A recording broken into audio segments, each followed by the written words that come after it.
Deuxième vidéo sur les limites.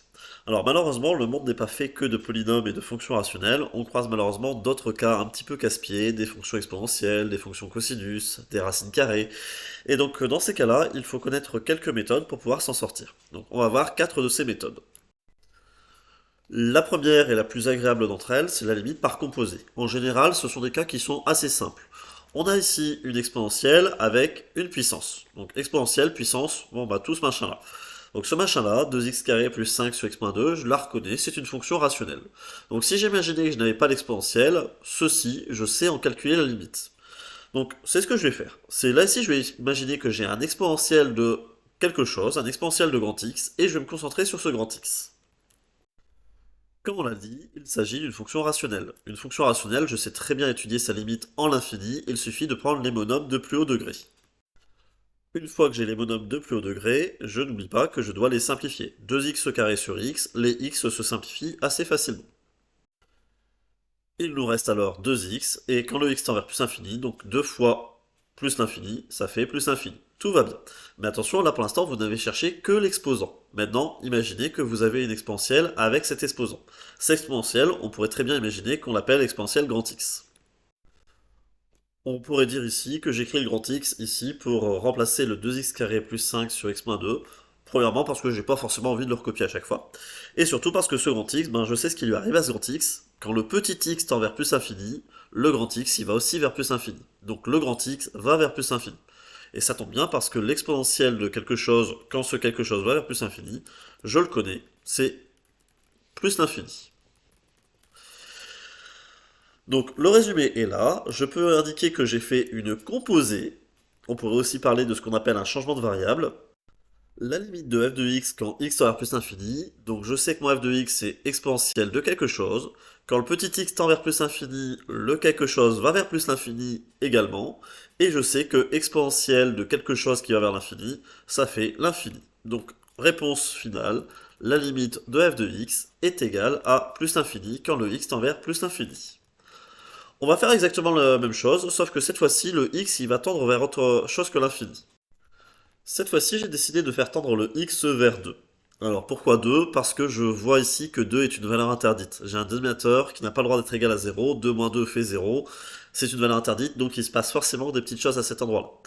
Alors, donc quand j'ai ce genre de choses, donc je vais faire la même chose, je vais me concentrer pour l'instant sur le 2x carré plus 5 sur x moins 2. Pour l'instant, je ne regarde pas l'exponentielle. Alors 2x carré plus 5, donc c'est 2 fois 2 au carré, donc ça fait 2 fois 4, 8, plus 5 ça fait 13. Et donc là ici je tombe sur un positif, tout va bien. Le x-2 il va vers 0. Sauf que on a vu dans la vidéo précédente, je vous invite à aller la revoir si jamais ce n'est pas le cas, que ici il faut préciser si je vais vers 0 plus ou vers 0 moins. Et vous savez que vous avez deux possibilités, soit le x il est un tout petit peu inférieur à 2, donc dans ce cas-là, si le 2 va l'emporter et vous serez du côté négatif, ou bien alors vous pouvez avoir l'autre cas où le x est strictement supérieur à 2. Et là, dans ce cas-là, votre limite, ce sera 0 plus. Donc ça veut dire que j'ai deux cas différents. Donc quand le x est plus petit que 2, ce sera 13 divisé par 0 moins, ça va vers moins l'infini. Et quand mon x sera plus grand que 2, ce sera 13 divisé par 0 plus, et ça va vers plus l'infini. Je fais le petit bilan. Je rappelle que pour l'instant, j'ai pas encore terminé. Parce que là, ici, je suis en train donc de juste m'occuper de l'exposant. Je me suis pas encore chargé de l'exponentielle. Alors l'exponentielle, donc je vois que sa puissance, il y a deux cas possibles, c'est soit la puissance elle va vers moins l'infini, soit la puissance elle va vers plus l'infini. Alors je peux rappeler que le cas plus l'infini, je le connais déjà. La limite d'une exponentielle quand son exposant va vers plus l'infini, c'est égal à plus l'infini. Et si je vous demande en moins l'infini, que je vous demande est-ce que vous connaissez la limite, vous n'avez pas le droit de répondre non. Vous devez savoir que cette limite est égale à 0. Donc ma limite de f de x, je vais répondre en deux fois. Encore une fois, j'ai fait mon travail par composer.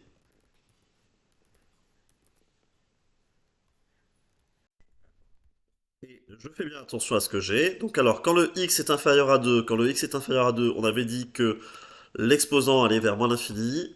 L'exponentielle de quelque chose qui va vers moins l'infini, c'est 0. Donc dans ce cas-là, je vais sur le 0.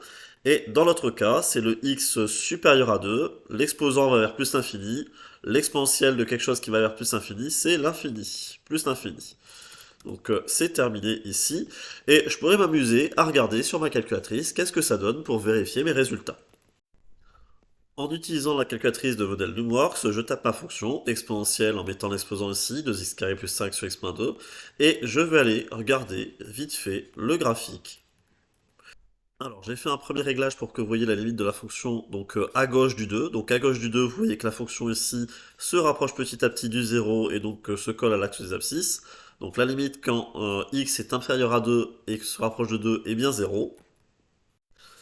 Pour la limite à droite du 2, donc malheureusement ça monte tellement haut que vous n'allez pas pouvoir le voir correctement sur la calculatrice. Là ici vous avez la fonction ici qui commence déjà à monter. Alors pour information je suis déjà à 8 fois 10 puissance 7, donc je suis déjà à 80 millions quand je suis à cette hauteur là. Donc là ici vous voyez qu'elle monte ici, vous avez votre valeur interdite 2 qui est là, et en fait donc elle va venir donc vers l'infini par ici sur des valeurs qui vont être gigantesques. Je pourrais faire des composés avec d'autres fonctions que la fonction exponentielle, donc avec la fonction cosinus par exemple. Donc si je fais la fonction cosinus quand le x tend vers plus l'infini du cosinus de 3 sur x, la première chose que vous regardez, c'est le 3 sur x. La limite de 3 sur x, vous la connaissez, donc quand le x tend vers l'infini, 3 sur l'infini, c'est égal à 0. Vous pourriez préciser 0 plus, mais ce n'est pas important dans ce cas-là. Alors, je me retrouve à faire la limite de cosinus de quelque chose qui va vers 0. Alors, j'ai pas trop étudié les limites du cosinus, mais je me dis, mais tiens, cosinus 0, je connais la valeur. Alors, je vais me méfier un petit peu, c'est pas toujours autorisé de remplacer le x directement par la valeur vers laquelle il se dirige. C'est autorisé uniquement avec certaines fonctions, et on va parler de continuité pour ces fonctions qui ont l'autorisation de remplacer directement le x par sa valeur. Cette notion de continuité, ce sera étudié dans le chapitre suivant. Donc là ici cosinus est une fonction qui ne pose aucun problème. Donc la limite de cosinus x quand le x s'approche de 0, bah, ce sera proche de cos 0. Et cos 0, vous êtes censé savoir que ça fait 1. Le résumé, c'est que ma fonction f de x, donc ma fonction qui a x associée f de x, quand x tend vers plus infini, elle va tendre vers 1. Voilà, donc c'est un petit peu les cas de composés que vous travaillez en classe de terminale. On arrive sur la méthode de l'utilisation de la forme conjuguée. Alors celle-là, elle se produit principalement quand on va avoir affaire à des racines carrées. Donc, faut être encore une fois dans un cas de forme indéterminée, sinon ça ne sert à rien. Donc là ici, quand le x tend vers l'infini, bon, ben 4x plus 5 ça va vers l'infini, donc racine de l'infini c'est l'infini. Pareil pour celle-là, donc ici j'ai plus l'infini moins l'infini, c'est une forme déterminée, je ne peux pas répondre. Alors l'utilisation de la forme conjuguée, je préfère prévenir, malheureusement cette technique, on part un petit peu trop vite dessus, elle fonctionne pas à tous les coups. Alors il faut vraiment qu'ici, les polynômes, vous ayez à peu près la même forme pour que la forme conjuguée soit utile. Alors, comment est-ce qu'on fait une forme conjuguée? Donc là ici, l'idée c'est que vous avez deux racines carrées, avec une soustraction entre les deux, et vous n'avez qu'un seul rêve, c'est de pouvoir faire des simplifications entre les deux. Sauf que vous n'avez pas le droit. Malheureusement, la racine carrée n'est pas très compatible avec la soustraction. Donc je voudrais me débarrasser de ces racines carrées.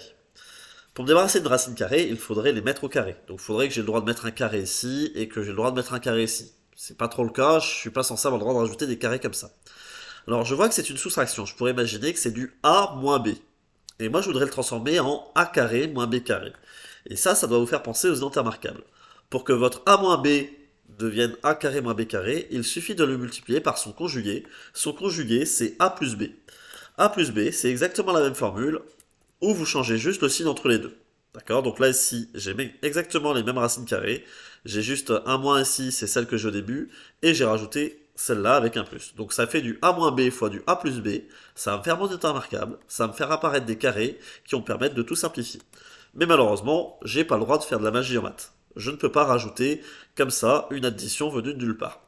J'ai le droit de la rajouter uniquement si je rajoute en compensation la division équivalente. Donc là, ici, il faut que je divise parce que j'ai rajouté. Alors je fais super attention parce que normalement, il faut faire attention de ne pas diviser par 0. Bon, là, si je suis dans l'ensemble de définition de f, je fais une addition de deux racines carrées qui ne peuvent pas trop être égales à 0. Donc normalement, tout va bien. Une fois que je fais ça, bon ben c'est parti, je travaille sur le numérateur. Comme je vous l'ai dit juste avant, on a fait apparaître du a moins b fois du a plus b, c'était pour avoir du a carré moins b carré, pour avoir les racines qui sont mises au carré, et donc bon bah pour se débarrasser de ces racines carrées. Donc là ici, bon j'aurais pu aller directement à l'étape suivante, en enlevant directement donc les carrés et les racines. Donc on fait super attention, là ici vous avez ce moins qui se distribue. Donc ça va être moins 3x et moins 8. Et donc bien entendu, vous simplifiez le tout.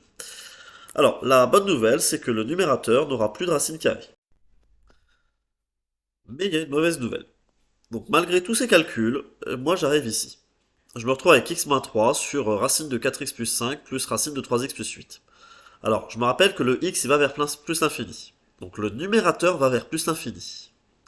Le dénominateur c'est plus l'infini plus l'infini. Donc l'infini au dénominateur. Je me retrouve avec l'infini divisé par l'infini. Je suis encore dans une forme indéterminée, c'est la catastrophe. Alors j'ai l'impression que tout mon travail n'a pas été très utile, mais si. Déjà, on se rassure, c'est qu'on n'a plus cette soustraction entre les racines carrées.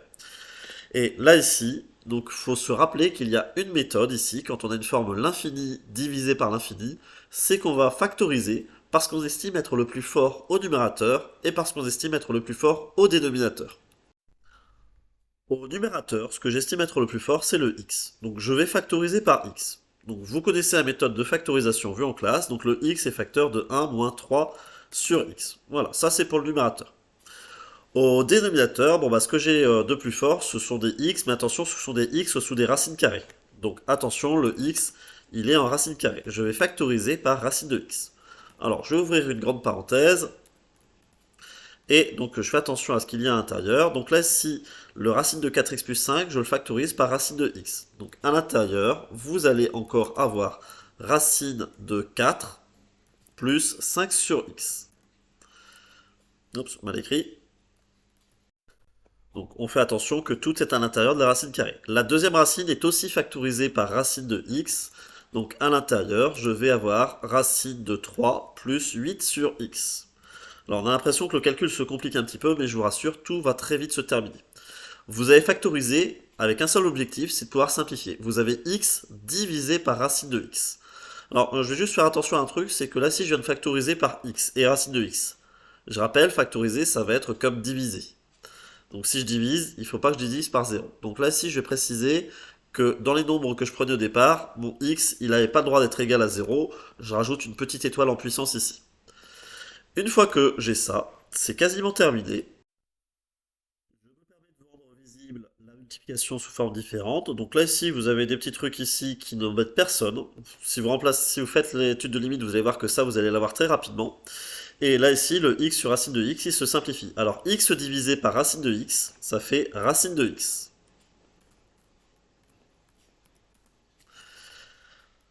Je peux étudier la limite maintenant. Je rappelle que le x va vers plus l'infini. Donc lui va vers plus l'infini. Alors lui, c'est 1 moins 3 sur x. Ça fait 1 moins quelque chose qui va vers 0. Donc 1. Lui, le 5 sur x va vers 0, donc ce sera racine de 4. Lui, le 8 sur x va vers 0, donc ce sera racine de 3. Donc là ici j'ai une constante, là ici j'ai des constantes, donc une constante fois l'infini, et c'est génial, j'ai ma réponse. Juste un petit peu d'effort de rédaction et j'aurai terminé. Donc ma rédaction est là, donc je fais la limite du racine de x, je fais la limite du numérateur qui est ici, je fais la limite du dénominateur qui est ici. Vous avez vu que j'ai fait mon petit flemmard, racine de 4 plus racine de 3, bon je peux très bien simplifier en 2 plus racine de 3. Donc moi ce qui m'intéresse c'est que là ici j'ai 1 et une constante, un nombre positif. Donc j'ai l'infini fois un nombre positif. Donc par produit et par quotient, ma limite finale est plus l'infini. On pourrait s'amuser à faire la petite vérification sur calculatrice, encore une fois. Alors donc voici la fonction, on voit qu'elle est en train de monter, alors on voit pas très bien ce qu'elle fait sur la droite, donc je peux faire un petit zoom arrière. Donc et là ici, vous pouvez voir, donc c'est que la fonction va continuer de monter. Alors c'est une fonction qui monte très lentement, mais si j'adapte un petit peu les axes, vous pouvez voir qu'elle est bien effectivement en train de monter. Bon, il lui faut du temps, hein, il faut quand même attendre presque 150 000 pour qu'elle dépasse les 100, mais elle est vraiment en train de monter. Je vais quand même vous rassurer, c'est assez rare qu'on doive faire la petite étape de factorisation en plus à la fin. Très souvent, dans celle qu'on vous donne au niveau terminal, vous avez ici des choses qui simplifient très bien et vous avez directement une constante au numérateur. Et ça simplifie le calcul de limite derrière. On arrive avec la méthode par encadrement ou comparaison. Alors très souvent, les cas que vous allez croiser sur ce genre de choses seront liés aux fonctions cosinus et sinus qui sont casse-pieds parce qu'elles n'admettent pas de limite en l'infini. Donc ce sont des fonctions qui zigzaguent entre moins 1 et 1, et donc elles nous amènent à nous poser quand même pas mal de questions sur les calculs de limite où elles apparaissent. Alors, quand on a quelque chose comme ça, il faut fonctionner par encadrement. Vous savez que le cosinus, il est toujours entre -1 et 1. Vous êtes obligé de partir de là, c'est la seule information que vous avez. Donc vous allez construire petit à petit cette formule-là. Donc là ici, bon bah le cosinus, la première opération c'est qu'il est multiplié par 4. Vous avez multiplié par un nombre positif, donc tout va bien. L'ordre de votre inéquation n'est pas changé. Donc là ici maintenant il faut que j'ajoute 3x carré. Quand vous faites une addition ou une soustraction, ça ne change jamais rien, donc celle-là je la fais sans m'inquiéter. Ensuite, il faut que je rajoute la division. Alors, je voudrais rajouter directement la division par x carré plus 5. Alors, c'est une division par un nombre que je suis sûr qu'il est positif. X carré est un nombre supérieur ou égal à 0. J'ajoute 5, c'est donc strictement positif. Je peux rajouter cette division sans aucun souci. J'ai bien réussi à construire ma fonction f. Alors, je reviens quand même sur la division. Là, ici, tout va bien parce que j'étais sûr que le x carré plus 5 était positif. Si jamais je divisais par autre chose, donc je ferais bien attention, est-ce que dans quelle direction le x va, donc le x va vers plus infini. Donc imaginons très bêtement si j'avais pas eu le carré, j'aurais pu dire mais x plus 5 il pourrait être négatif dans certains cas. Mais si le x il va vers plus infini, bon bah je vais forcément aller vers des nombres positifs. Et donc du coup j'aurais juste à rajouter ici pour tout x strictement supérieur à 0. Donc voilà, ça c'est le petit truc que vous pouvez rajouter dans des cas un petit peu compliqués. Là, une fois que vous avez fait votre encadrement, bah maintenant vous allez regarder la limite de chacune des parties. Donc c'est parti, je regarde la limite à droite. La bonne nouvelle que je vois, c'est une fonction rationnelle avec un x qui va vers l'infini. Donc je connais la méthode, je prends les bonhommes de plus haut degré, donc 3x carré et x carré, qui en plus se simplifient parfaitement. La limite, donc à droite, c'est 3. Donc là ici, cette fonction ne pourra pas dépasser 3. Il faut absolument que je fasse aussi la limite de l'autre côté. Je le fais rapidement. Je m'aperçois que la limite de l'autre côté, c'est exactement la même chose. Il reste 3x carré sur x carré, quand x tend vers plus infini, ce qui simplifie et donne 3. Donc le terme de gauche tend vers 3, le terme de droite tend vers 3. Donc ça veut dire que le terme du milieu n'a pas d'autre choix, selon le théorème des gendarmes. Donc on n'oublie pas d'écrire le nom du théorème utilisé. La limite de mon f de x, quand x tend vers plus l'infini, est égale à 3. Donc cet encadrement fonctionne comme ça. Vous commencez par encadrer la fonction dont vous connaissez un encadrement classique, donc un cosinus est toujours entre -1 et 1, et après vous construisez petit à petit la formule en faisant super attention à certaines règles qui peuvent parfois inverser l'ordre des symboles que vous avez là. Il faut rester rigoureux. Faisons un test avec une autre fonction. Vous avez vu que cette fois-ci j'ai mis le sinus au dénominateur, ce qui va nous amener à un petit peu de travail en plus au niveau réflexion. Encore une fois, je démarre en partant de sinus x entre -1 et 1. Donc le sinus x, la première opération à faire, c'est de lui ajouter 2. Donc si je lui ajoute 2, bon bah attention, il faut rajouter 2 de chaque côté.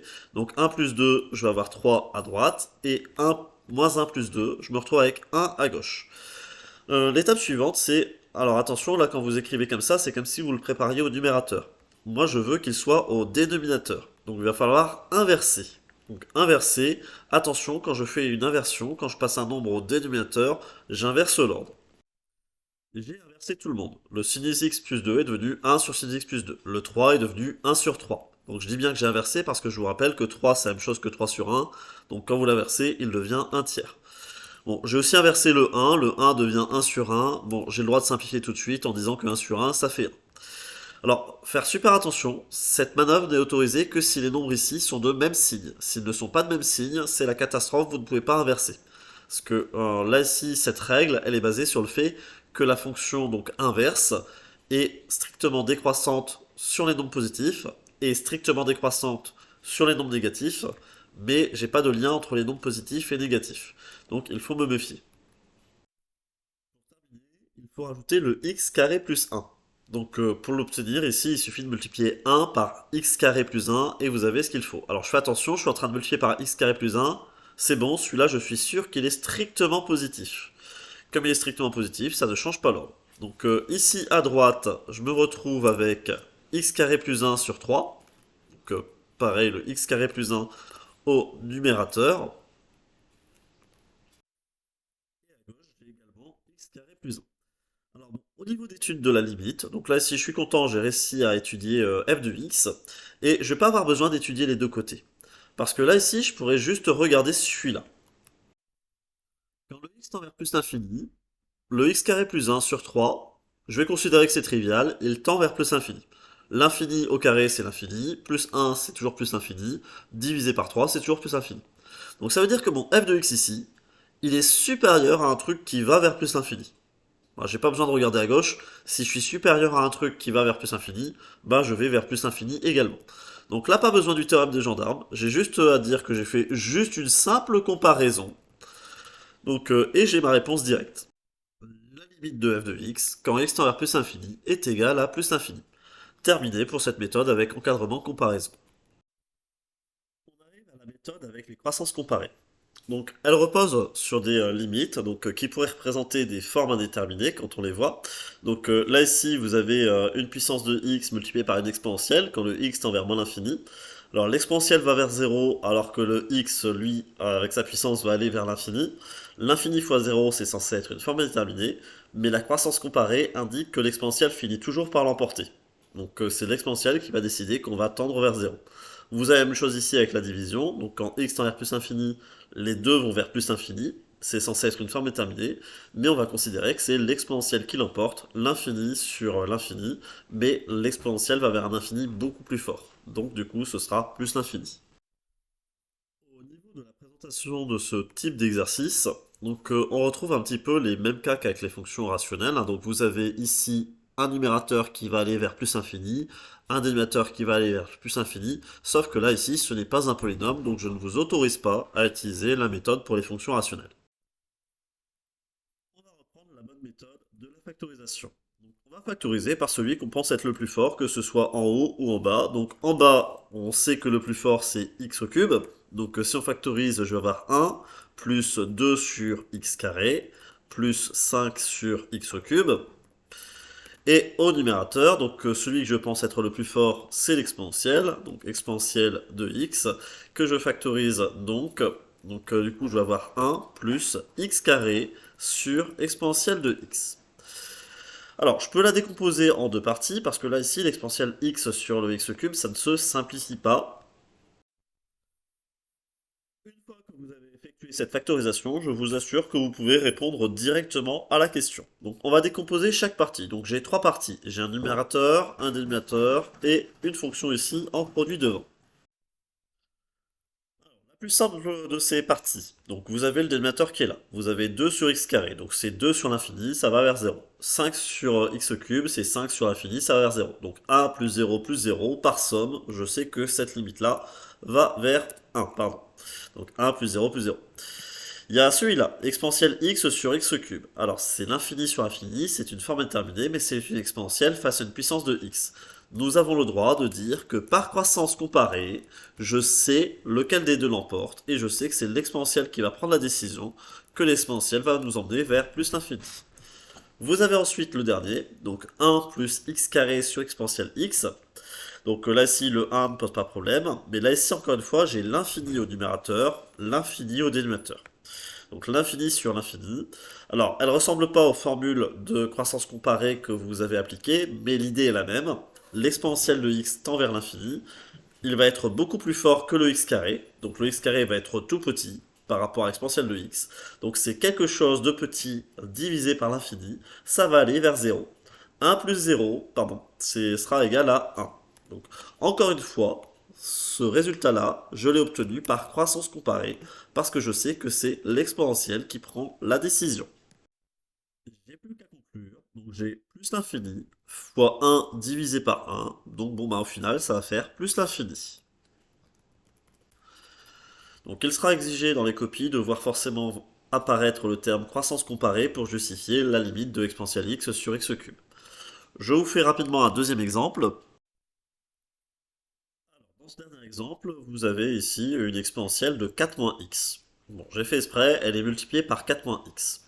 Alors, si vous regardez le 4 moins x quand le x tend vers plus l'infini, vous pouvez me dire tout de suite la limite en me disant qu'il s'agit de moins l'infini. Donc là ici, ce 4 moins x, il joue le rôle de grand x.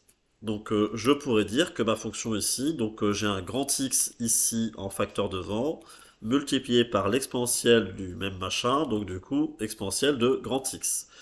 Donc ce grand x, on vient de dire qu'il allait vers moins l'infini. Donc là ici, je vais faire la limite quand mon grand X va aller vers moins l'infini. Vous avez le droit de me dire que cette limite, vous la connaissez. Donc grand X fois exponentielle grand X. Donc alors les deux vont... Donc celui-là il va vers l'infini, celui-là il va vers zéro. Mais vous savez que c'est l'exponentielle qui décide par croissance comparée. Vous me le précisez bien au début de ligne. Et vous n'avez plus qu'à conclure. Alors là, ici, vous avez vu que j'ai mélangé un petit peu les différentes méthodes. Là, ici, j'ai agi par composé. La limite de mon f de x quand le petit x tend vers plus infini est égale à zéro. Terminé pour cet exercice.